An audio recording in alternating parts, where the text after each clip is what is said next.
Welkom allemaal en leuk dat jullie kijken naar deze allereerste editie van Nieuwspoort Online vanuit het hart van Politiek Den Haag. Mijn naam is Adriaan Andringa en vandaag ga ik in gesprek over de coronacrisis.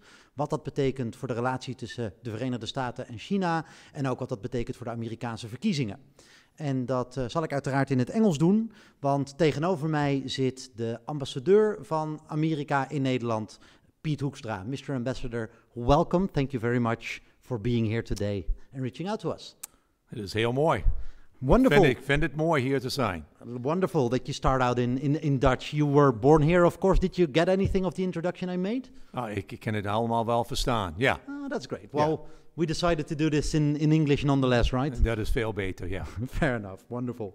Well, thank you, as I said, for reaching out to us and taking the time to speak to us today. It's busy times for you, I imagine, even though everything has to be done in a distance. How are you holding up in these trying times? We're doing very well. I mean, I work for an agency, the State Department, that 11 weeks ago believed that if you weren't in your office, you weren't working. And then all of a sudden, embassies around the world closed down, but most importantly, the big building in Washington, D.C. shut down, and people had to work from home.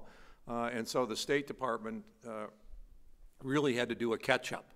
How do we do remote phone calls, video conferences? What technology will we allow our employees to put onto their government phones? Because prior to that, the answer was, hey, we'd like to put this technology on their phone, on our iPad, and the answer would be very simple.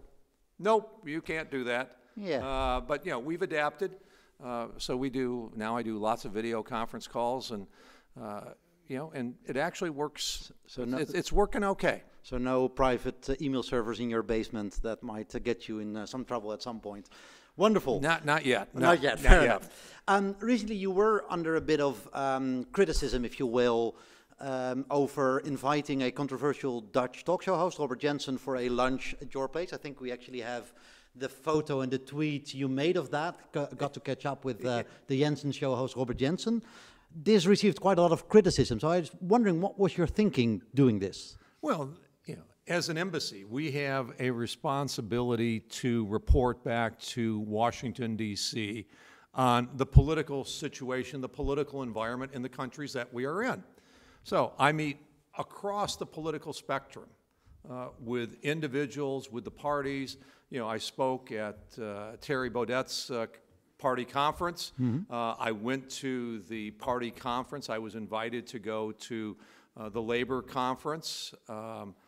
I've done lots of video town halls with various parts, the different political parties. Jensen represents a political point of view in the Netherlands that has that has a noticeable number of followers. Okay. And so it makes sense to meet with him and to figure out exactly, what he's thinking. But in your tweet is also a bit of a political statement, because you say we both agree it is time for the truth. It's tijd voor de waarheid, as you hashtagged it. But at the same time, Jensen is someone who has been saying in his talk shows, for instance, that Prime Minister Mark Rutte from the Netherlands has been consciously destroying the Dutch people, that the medical experts he listens to treat the Dutch people like vermin. Are those the kind of truth you talked about with him? No, I mean, my job is to report accurately to Washington, D.C., what the political environment is here in the Netherlands, and to get to the truth of what is happening in the Netherlands, you have to report to, or you have to meet with this wide variety of folks. And, I find it interesting, and here they'll write about this tomorrow or Friday, since, it is woensdagavond, and donderdag is hemelvaart, so it is vakantiedag.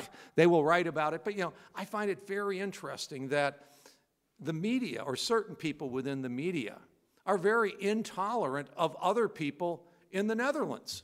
That it's kind of like, they want to create the box that says, well, it is okay for the American ambassador to talk to this political point of view, that political point of view, and that political point of view. And they've done it before. When I spoke at Baudet's Congress, we made that offer to every single political party.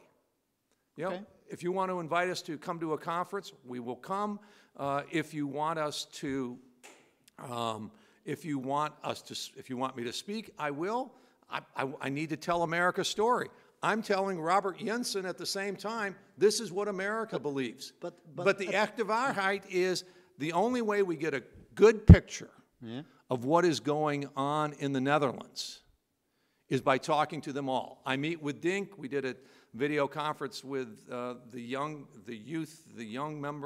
party from Dink. Probably used exactly the same hashtag. Same hashtag. But he uses it because he reflected on it in his show, and he uses your notion of tijd voor de waarheid as a way to legitimize what he is saying. So he uses you in a sense to legitimize his viewpoints and his positions. That's a risk that you always take. And it doesn't bother you. Well, I don't. We make it clear. I've been here for 2.5 years. We endorse no political point of view here in the Netherlands. We don't endorse or support any political party. That's clear. We meet with them all, or we meet with all of them that will meet with me. And I think in the time that I've been here, most years I meet with at least 12 out of what were 14 parties in Parliament. I think you might be up to 15 or 16 now. 17 or 18 or, yeah. But, we traditionally meet with, at least 12 of them in one format or the other. And what they do with the meeting that I don't walk in with a list of demands and say, you can't do these things. Just like I don't accept a list from Jensen or one of the political parties that say, you were here, now you must do these things. No, it's an open, fair exchange that says, hey, let's just have a conversation. I want to hear and understand your views. But remember, this also gives me a great opportunity to tell Jensen, to tell Baudet, to tell Ascher, Jetten, Klaver, you go right down through the list. This is America's point of view. This is what is important for America. And it's important for all of those people to know what it is. Okay. Let's go to America's point of view. Thank you. Let's go to America's point of view, and specifically when we talk about the corona crisis. And I think we have a video there to start out with. Have you seen anything at this point that gives you a high degree of confidence that the Wuhan Institute of Virology was the origin of this virus? Yes, I have. Yes, I have. Mr. Secretary, have you seen anything that gives you high confidence that it originated in that Wuhan lab? Martha, there's enormous evidence that that's where this began. Do you believe it was man-made or genetically modified? Look, the best experts so far seem to think it was man-made. I have no reason to disbelieve that at this point. So we've just seen both President Trump and Secretary of State Mike Pompeo explain that they at least feel or have seen significant evidence, as the Secretary of State called it, that this virus comes from the Wuhan Institute for Virology, right? From that laboratory. Is that the official U.S. state position at the moment? That you suspect China of having developed this virus, man-made? Well, I think it's the second interview that you have a part of.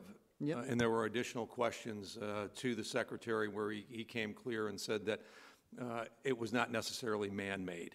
Okay, so you need to check that clip, the statements that the Secretary made immediately after that. I've not seen all the information that they have. They see the same intelligence that I used to see when I was chairman of the Intelligence Committee, and only 8 members of Congress would have access to that information. I don't have access to that information. They have. But the bottom line, it is why America has asked for an independent investigation of 2 things: the source of the virus and the response by China and the World Health Organization. We've been supported in that by actually leading the way now, or the EU and Australia. And this past Monday, the World Health Administration or conference approved a resolution calling for exactly that, an investigation, an independent investigation, and that may be one of the things that will move the United States back to funding the World Health Organization because the body itself has voted in saying this is necessary and this is essential. We appreciate what the EU has done. Okay. But I'd like to get to the World Health Organization in a sec. But first, because it is, and you're right about the man-made, obviously he doesn't say it is man-made, but it is still quite an assertion that both Secretary of State Pompeo and President Trump made, that they say that they've seen a significant amount of evidence that would at least point towards this originating in a lab. That is, you know, that's a consequential claim to make, isn't it? Well, a couple of things. Developing in a lab, this could be a lab where there's a lot of people or a lot of animals that are there. You obviously have the people that are working there. They're not saying it's intentional. It could have been a virus or an incident inside of the laboratory that allowed for some bacteria or whatever to be released, and the worker took it out with them. There's lots of possibilities. I don't have information on that. I don't know what they know.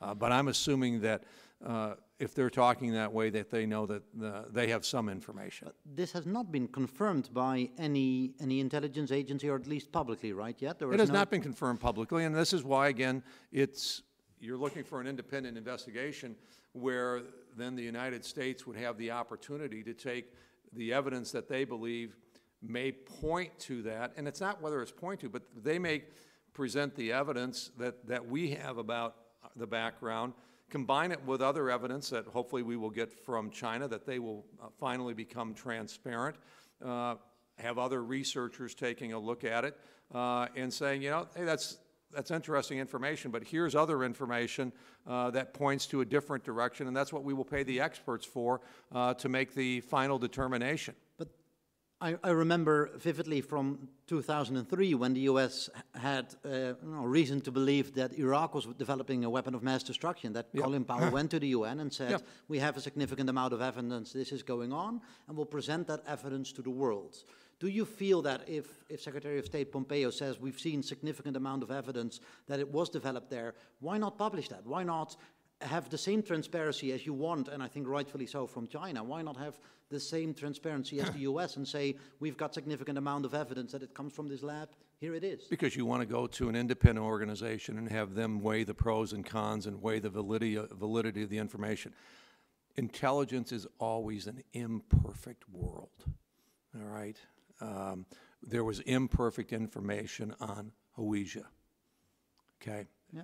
All right. Intelligence is very, very difficult, and intelligence has uncertainties with it.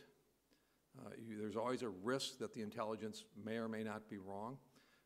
The second thing is intelligence never tells you what to do. It only helps inform policymakers in the decisions that ultimately they will be held accountable for. In 2003, yes, the intelligence on Iraq was wrong, but the intelligence community was held accountable for, for their part of that. But the political leaders were also held accountable for the decisions that they made. You cannot just get off the hook by saying, "Oh, well, they told me that," George Bush, Republican Party, paid a dramatic price for doing that. And so you have to be very careful about the assertions that are made and then the process to review it, okay? The United States has not taken any action based on this other than asking for an independent investigation. But that's also worrisome, isn't it? Because at the one hand, these statements are pretty severe. Today, a couple of hours ago, actually, President Trump tweeted about the situation and actually used the words mass worldwide killing. Those were his words in his tweet that he sent out a few hours ago. So that's quite incendiary language. So when you say we've seen significant amount of evidence that it comes from this laboratory, and you let the option at least exist out there in the air that it might be man-made, and you frame it as an international, worldwide mass killing, then don't you think that people either expect action or start to distrust those statements? Well, and the United States has asked for action. We have not taken steps other than saying we would like an independent body to review the information that may come out of China and the information that the United States may have, and we will submit that information and put it through the process and see exactly what the outcome will be. We are one part of the puzzle. This is a funny thing. It's in exactly the wrong place. I've hit it like 3 or 4 times. You know, it is, we have part of the information. We recognize that information that we have, this is from my intelligence background, all right, that, you know, for one country to look into another country, especially a country like China, and believe that you have perfect insight into exactly what's going on in that country is pretty difficult. And so, you know, we're more than willing to take, at the appropriate and proper time, to take that information and mix it with the other information that is out there, and have the international, have an international an international group or organization review the information and come back with exactly what they believe comes out of it. But the president has quite a big bully pulpit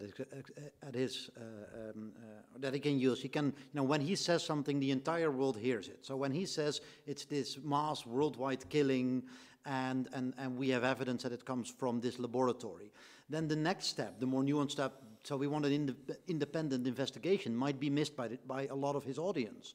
I don't think it's been missed that we want an investigation, and that the world community wants an investigation of the origins of this virus, and that they want an investigation of how the WHO has performed in ridding, you know, preparing the world for this pandemic, and then eliminating it.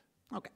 Let's move on a bit and talk about information and transparency. One of the things that I think the U.S. has accused China of is waging a bit of an information war, if you will. Do you see that going on in the Netherlands as well? Do you see Chinese influence in the Netherlands when it comes to this kind of information?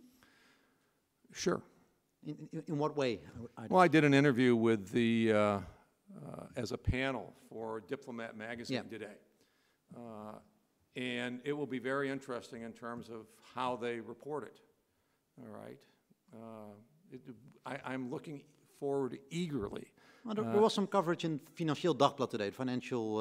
already? Yeah, already about your panel, where they said that both you and the Chinese ambassador had actually a quite conciliatory tone and called for international cooperation and transparency. So that's what I'm saying. I'm going to be very interested in how they report it. I don't think they'll post the interview or the press conference online. I wish they would, so that everybody can see exactly what each of the ambassadors said. It's much more than, you know, it's much more than what I believe will be reported. Okay, but we will see. But do you feel in general that Dutch media are not covering America or the Chinese role in this crisis enough? Do you feel that, you know, information is being withheld or is lacking? Or? I just, you know, I really don't say and evaluate or judge the quality or the bias of the Dutch media. Okay, I know what we are dealing with in those types of things, but I don't make judgments. I know that if I meet with Robert Jensen, it is an issue. If I meet with someone way on the left, it doesn't warrant a mention. Okay. You know, we will actually we invite some of the critics to come and have lunch. And do you tweet about it like you did with we Jensen? will, yeah. Wonderful. Okay. Yes. And a lot of people cannot escape the feeling that, you know, the conflict that we see rising between China and the US over this virus specifically and over the transparency and the information cannot be separated from the ongoing trade war and the trade disagreements and the tariff discussion that's been going on for the last couple of years. Do you see that there's a link between those two things? No.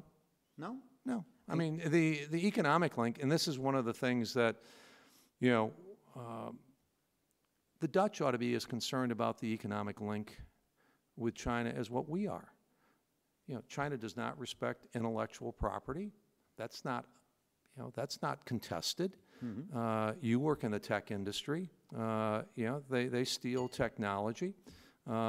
They counterfeit products. They don't allow us the same access into China with our goods and services that we allow them to have into Europe or into the United States. These are things that take jobs away from Dutch people. These are things that take away intellectual. This is the value stuff. A Dutch person invents something, and they want to make it in the Netherlands, and then they find out 2 years later the Chinese ripped them off, and their intellectual property is gone. This is not an American issue. This is something that, that we hope Europe is engaged with, because it's going to be the kinds of issues like this where we want China to change its behavior. We want it to. We want them as a market. We want them as a supplier, but on a level playing field so that our workers are not put out of jobs because their technology was stolen by the Chinese. That Europeans, we don't do that with Europe. Europe doesn't do that with us. We know that if the Europeans come up with a good idea, we will respect the intellectual property. Philips, and this is why companies like Philips and your Shell, this is why you're the third or fourth largest investor in the United States of America, because you know that you can do business there. It's why we are the largest investor in the Netherlands. We can do business here. And we know that the terms are relatively fair. We'd like to have a little bit more access to Europe like they have to the United States, but we're working through that, and we'll get there. Okay, and do you feel in that case, because you're, of course, absolutely right that that's not just an American issue, but... Wait. You're Dutch. Could you just say that one more time? I've said it more than enough already.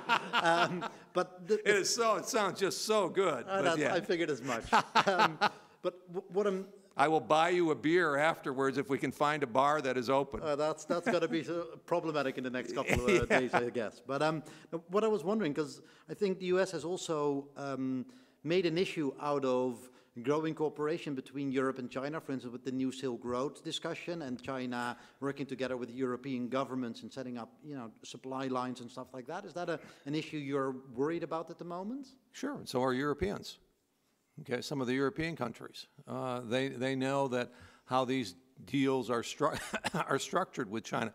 And one of the things that we believe coming out of COVID and all of this, because we've seen supply chain issues and those types of things, we are firmly committed and we firmly believe that coming out of the COVID crisis, the transatlantic relationship, which is strong, will become even stronger.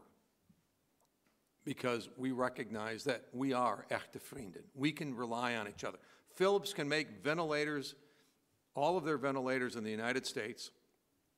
When you get to a crisis, they know that the U.S. government, we went to the War Production Act, and people said, America's going to keep all those ventilators for themselves. You maybe remember some of the headlines in the story, in the newspapers, right? Yep. And it's kind of like, no, that's not going to happen. That's not the right thing to do, and that's not how we do business. What happened? We used the War Production Act to do exactly what Philips wanted us to do, which is enable Philips to go to their suppliers and say, you need to ship components to our ventilators first so that we can increase the production of our ventilators and respirators, and then we will supply them to the world, which is exactly what happened. But you know what? That story was never covered. But that's okay. That's parts of the Dutch media. Okay. But you're not passing judgment on the Dutch media, right? I'm just I'm stating a fact. I'm not making a val. I talk to most of the Dutch media. I just observe how they work. Okay. Because I also want to talk about American politics and the election. I want just briefly for the World Health Organization, because you already mentioned it. Mm-hmm. President Trump sent a letter, I think, yesterday, where he set out his basic list of demands, what he wants the World Health Organization to apply to in order to maintain funding. Do you think he will, in the end, defund the World Health Organization? Will it happen? What's your best guess? Well, it depends on what the World Health Organization is going to do. As we've seen so far, and what we saw on Monday, is that Europe, like-minded allies in Asia, all came together and started moving us down that path to bring about the kind of reform that the United States and others saw that was needed in the WHO. If those things happen, or some of them happen, and we start moving in that direction, the U.S. administration will evaluate it, and then they will make a decision. I mean, for years, We have been the largest funder of the World Health Organization. We are the largest funder of UNICEF. Yeah. You know, you could go right down these organizations. We are the largest funder, not only in raw dollar amounts, but per capita. But also on a per capita basis, thank you, on a per capita basis. That's the other thing the Dutch media does. They sometimes like to finish my answers, but not necessarily the way that I would like to say it, but you got it exactly right, per capita. And I love working with them, though, okay? It's a challenge I relish each and every morning when I get up. But you know, the Dutch are there. The Dutch are very generous. And a lot of the European countries are. And one of the things that we want from these organizations is accountability and performance. And if the WHO can bring about the reforms that we think are needed, and that we get confidence that the WHO is the organization that is best suited to lead us through this pandemic, and then also to identify what needs to be done through lessons learned to prepare for the next pandemic, the United States will fund it again. Okay. Let's go to the US, and let's start out with a short clip that ends with a brilliant analysis from one of the most world-famous political analysts. Hundreds of protesters, some armed with guns, entered Michigan's state capitol in Lansing on Thursday. We're looking at sending checks to Americans immediately. I think that we have to get back to work. We have to get our country back. This pandemic has finally torn back the curtain on the idea that so many of the folks in charge know what they're doing. Matthew McConaughey is an Academy Award-winning actor, everybody knows. If you want to wear a mask, you wear a mask, you're a liberal, and if you don't, you're a conservative. And that's just not true. So this created a false divide, sort of two wars in America, an us versus them war and an us versus the virus war. Matthew McConaughey as a political analyst. But he says something which I think has some validity. What we see in the Netherlands, we talked about before the interview started, there's a lot of support in the Netherlands and a lot of people coming together and support for government policies and stuff like that. Whereas in the US, you see, I think, a great division between people, how they react. Mm-hmm. We saw the protesters and we saw how people reacted. Can you explain why even something like this, like a crisis that should bring people together, becomes such a politicized and polarized issue in the US, even to the point, as McConaughey put it, if you're a liberal, you wear a mask, and if you're a conservative, you don't wear a mask? Yeah, sure, it's not that hard. Democracy can get to be very, very messy. We have a very full and open society. So do you here in the Netherlands. They have the same opportunity.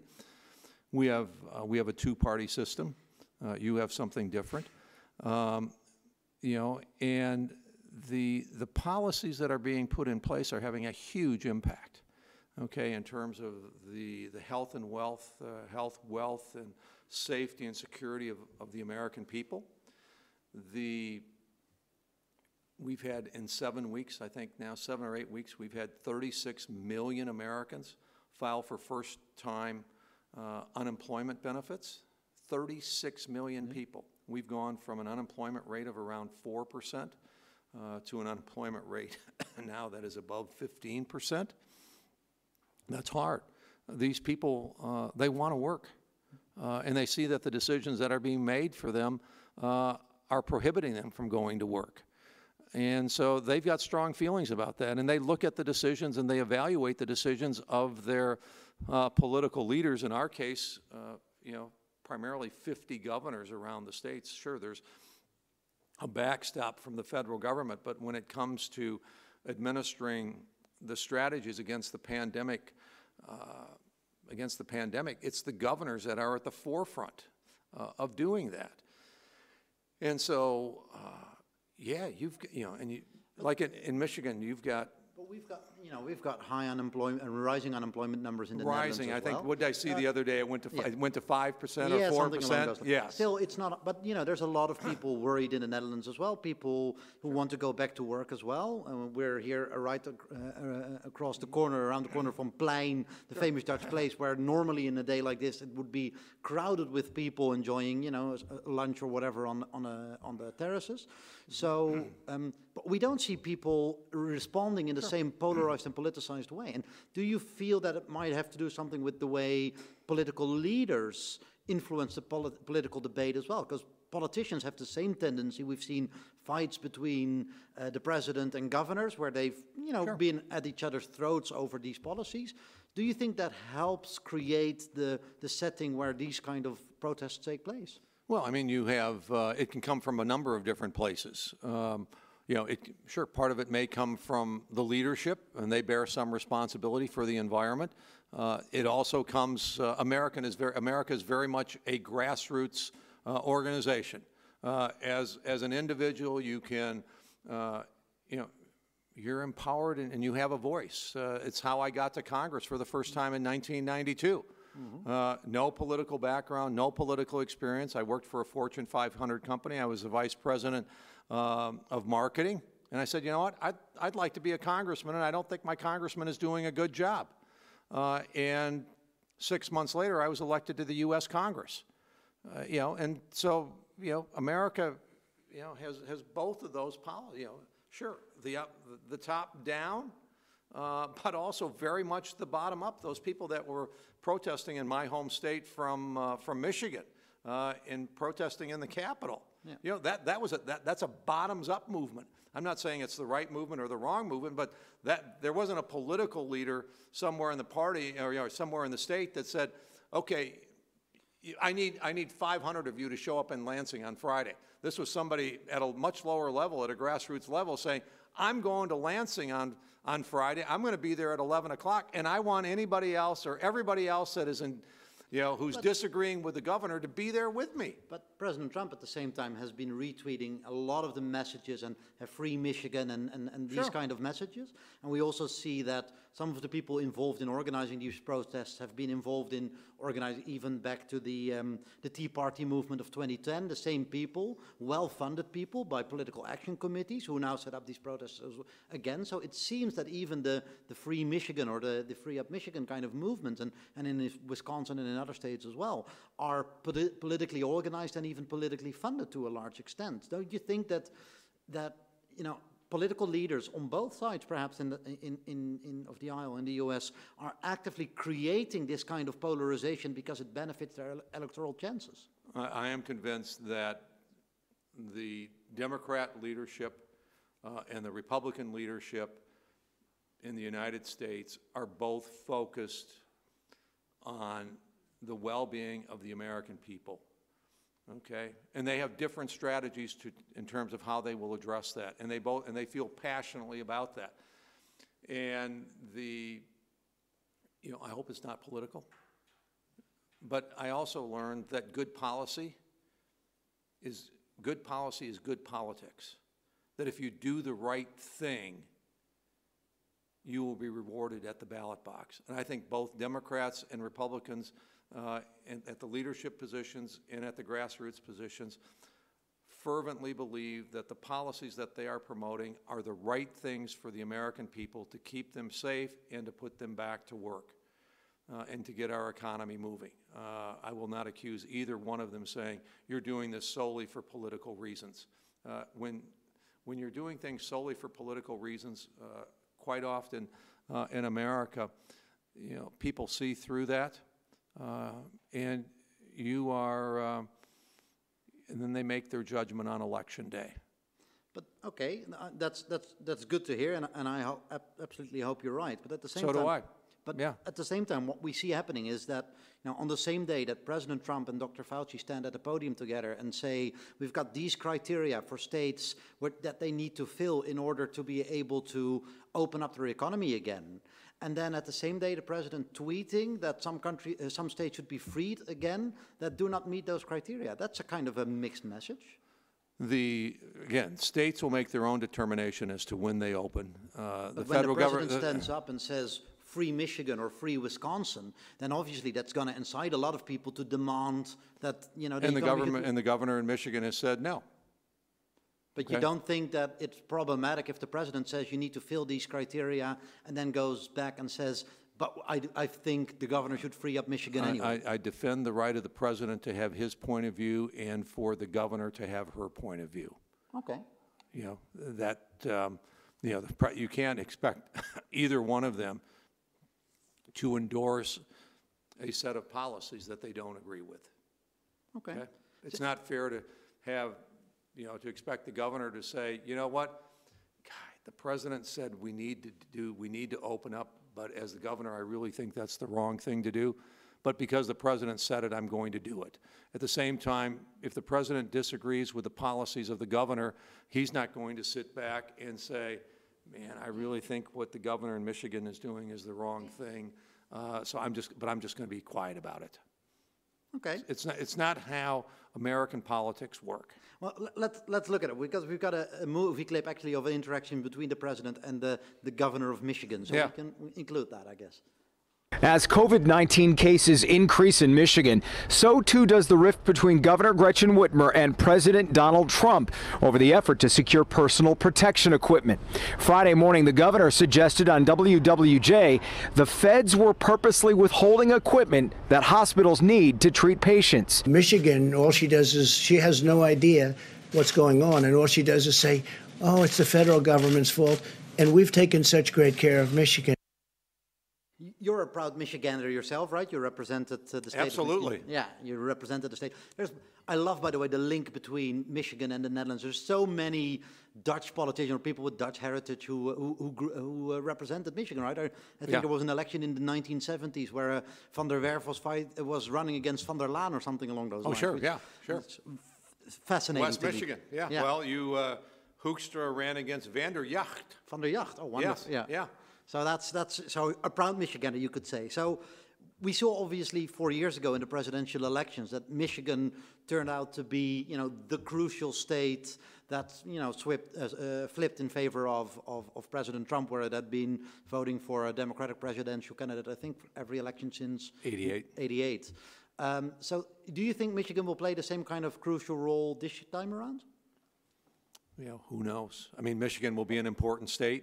You probably know better than most people. You grew up, you live there. Sure, and I think that you know, you're going to have a few crucial states. It's too early to say exactly which ones are going to, you know, for a while there, 90s and from to 2010, it was every election looked at Florida and Ohio. In 2016, that script changed with Pennsylvania, Michigan, and Wisconsin going for President Trump.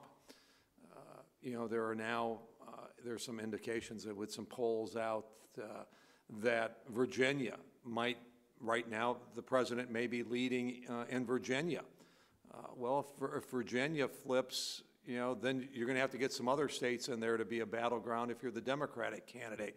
What we do know right now is it's a little bit more than 5 months before we have an election. You've got the COVID pandemic, you have the economy, and right now it is just too early to predict. I mean, you know, usually an election cycle, right now you could start kind of getting, you know, the campaign. Convention time at the moment. We'd be. Well, convention time this year was going to be a little bit early. The Democrats were scheduled to go in July. Republicans at the more traditional time towards the end of August. The Democrats have rescheduled theirs. They've moved it to the middle of August. And so the schedules, they've moved back to the same, you know, window that they usually have. But sometimes you start getting to this time of the year and you say, okay, you know, you've got 44 states that are relatively solid one way or the other, and you got to watch these 6 or 7 states. We're not there yet. It's too early.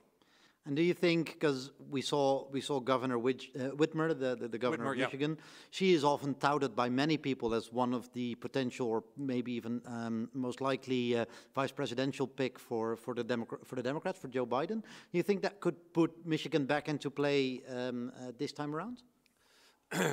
You know, they always talk about the importance of the vice president on a ticket. They talk about that, you know, every election cycle, you know, who they pick or whatever. That's, you know, this time, and what we have found is people vote for president. Okay, they don't vote for a vice president. You know, if you're thinking about voting for Trump and then, Joe Biden picks XYZ candidate, historically they would say that's not going to move many people from voting from President Trump to voting for Joe Biden. Can 2020 be different? Sure.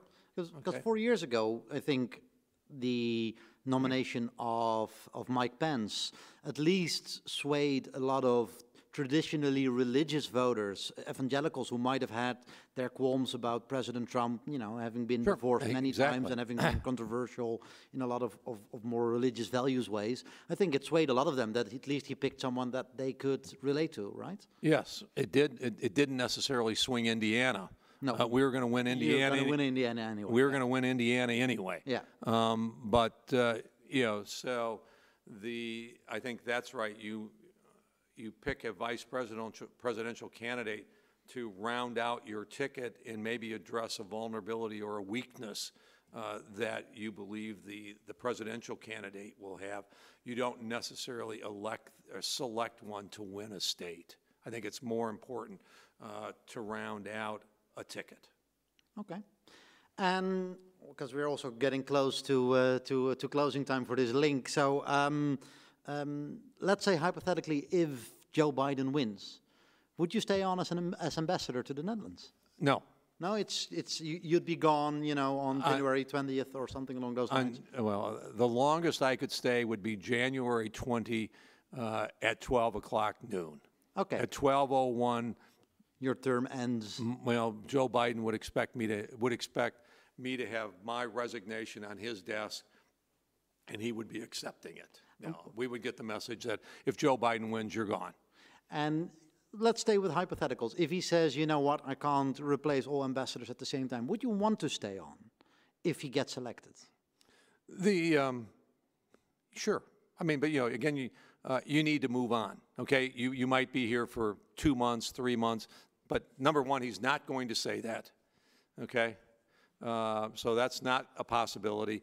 The only way I will be here after January 20 is if Donald Trump is reelected as president. Then, then Diane and I will have to make a decision and decide, hey, we want to stay a little bit longer, we want to stay a lot longer, or whatever. The bottom line is we like it here. We enjoy working with, the Dutch business community. We enjoy working with all people in your political sphere. We enjoy, just messing it up with your media, and we enjoy working with, and we just enjoy interacting with the Dutch people. I mean, this weekend we will have a very different remembrance at Margraten, but for 75 years of freedom, we have seen a tremendous outpouring of friendship and appreciation from the Dutch people for the sacrifices that Americans made to liberate the Netherlands, along with our allies, the Canadians, the Brits, the Poles, your resistance, and those types of things. And when our veterans, you see a 98-year-old veteran sitting in at a memorial service, and then the Catholic priest calling some little kids up and saying, hey, you know who those guys are sitting there? And you know what they did? And then tells them, walk through them and say thank you. I mean, what a beautiful sight. We know the Dutch are very appreciative, and our veterans love coming back. They love the Dutch. And so, sure, we have our differences, but we have a lot more that brings us together than what separates us. For that, we are every day thankful. And for Diane and I to be here, we do feel like we are with echte vrienden. That's very good to hear. Yeah. Thank you very much, Mr. Hoekstra, for taking the time to talk to us today. And I'm now going back to Dutch. En dank aan alle kijkers namelijk thuis voor het deelnemen aan deze allereerste Nieuwspoort Online. We hopen dat er nog velen gaan komen. Maar dank voor het kijken en allemaal een fijne avond gewenst. Thank you very much. Hey, thank you.